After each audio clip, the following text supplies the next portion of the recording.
Welcome, my dear student. This is new topic, and our today's topic is the interrupt in 8051. Now, सबसे पहले interrupt topic शुरू करने के पहले interrupt actually क्या होता है ये हम बदलते हैं कि आपको भी पता है कि इंटरप्ट क्या है। कि जब कभी हम नॉर्मली कुछ टास्क ऑपरेशन परफॉर्म कर रहे हैं और कुछ काम कर रहे हैं और उसी टाइम पे अपने कुछ दोस्त या कोई भी आता है और आपको बोलता है कि ये काम करो, तो आप वहाँ पे एक तो डिस्टर्ब होते हो या हैप्पी होते हो, जो कुछ है डिपेंडिंग ऑन द कंडीशन। तो आने वाली वो चीज़ को बोलते हैं हम इंटरप्ट। यहाँ पे कुछ इंटरप्ट काम के रहते, कुछ काम के नहीं रहते, डिपेंडिंग ऑन द एप्लीकेशन और डिपेंडिंग ऑन द यूजर। तो interrupt in 8051, a system have only the two ways of determining the condition in external and internal circuit. There are two interrupts available. That first method uses the software instruction that jump on the stage of the flag or the port pins, and the second response to the hardware signal is called as the interrupt. The signals force the system to call the interrupt subroutine. देखिए वहाँ पे दो अलग अलग चीज़ें होती है external चीज़ों के, एक्सटर्नल मेमोरी के बारे में।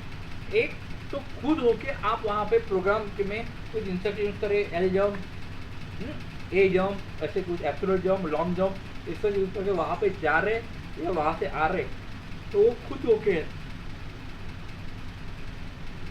वो अलग चीज़। और एक की हार्डवेयर कुछ इंटरप्ट जनरेट कर रहा है एक्सटर्नली, तो that is the second, that is called the interrupt. The software technique used is CPU time that can be allocated and to the other important tasks, while the interrupt takes the CPU time only during servicing. The many applications involve responding to the event quickly enough to control the environment that generates those events, and that event, then an interrupt is an internal and external event that suspends a program and transfers the control to an event handler of the ISR. ISR means interrupt subroutine register. Interrupt subroutine register, ISR.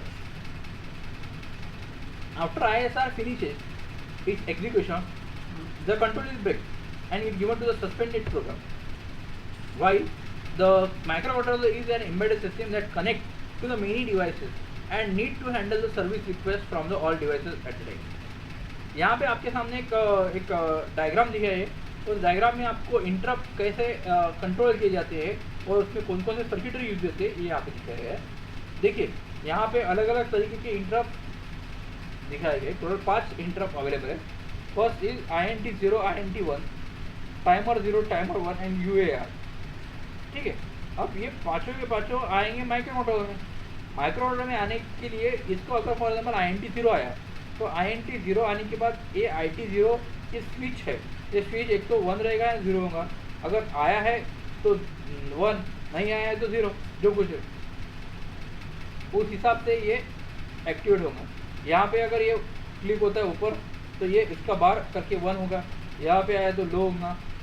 ठीक है, हाँ, अब ये इसकी वजह से ये I0 activate होगा, I0 की वजह से EX0 एक्टिवेट और इसकी वजह से ये EA, यानी ऐसे स्लॉट करके यहाँ पे आ रहे हैं। तो अगर इस सेम अगर देखा जाए INT1 के, तो INT1 में स्विच है IT1 के बारे में इधर I1 के लिए EX1 के लिए इधर। टाइमर में देखा जाए तो T0 T1, timer overflow flag T0 TF1, timer flag TF0 TF1। तो यहाँ पे देखिए ET0 ET1, UAR में 2 है, TI आ रहा है, ट्रांसमिट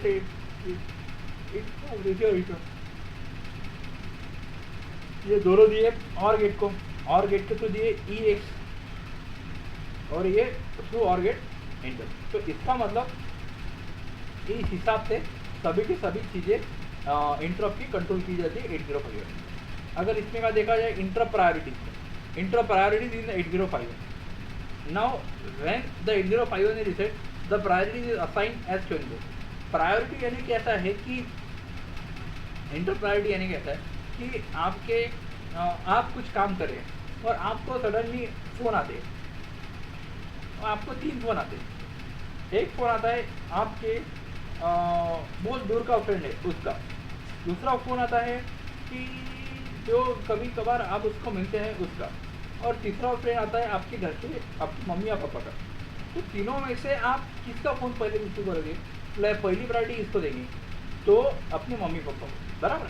तो उसी हिसाब से माइक्रोकंट्रोलर कुछ टास्क परफॉर्म कर रहा और वहाँ पे सडनली 3-4 इंटरप्ट आ गए, तो उस 3-4 इंटरप्ट में से पहले कौन से इंटरप्ट को एक्टिवेट करना है, पहले इंटरप्ट को एंटरटेन करना, वो है उसकी प्रायोरिटी, ठीक है। तो पहले हाईएस्ट टू लोएस्ट प्रायोरिटी का आपके सामने यहाँ पे चार्ट अवेलेबल है। तो एक्सटर्नल इंटरप्ट 0 जो है उसको हाईएस्ट प्रायोरिटी है, टाइमर इंटरप्ट 0 को भी हाईएस्ट प्रायोरिटी, एक्सटर्नल इंटरप्ट 1 को next highest priority, timer interrupt 1 को नेक्स्ट, और सीरियल कम्युनिकेशन सबसे कम प्रायोरिटी है सीरियल कम्युनिकेशन को, और सबसे ज़्यादा एक्सटर्नल इंटरप्ट को। However, the sequence of the interrupt priority can be altered by programming 8-bit special function register और IP। स्पेशल 8-bit का जो SFR में का एक रजिस्टर है IP इंटर प्रायोरिटी रजिस्टर, उसको आप कंट्रोल करके भी आप प्रायोरिटी को चेंज कर सकते हैं। Interrupt vector,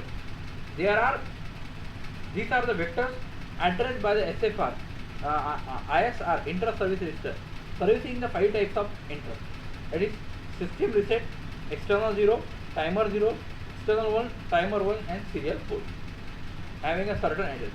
When interrupt occurs, the current program counter is pushed on the stack and loaded with the corresponding vector address. If interrupt of the different priorities occur simultaneously, the interrupt with the higher priority is served. If the interrupt of the same priority occurs simultaneously, then the first serve is followed.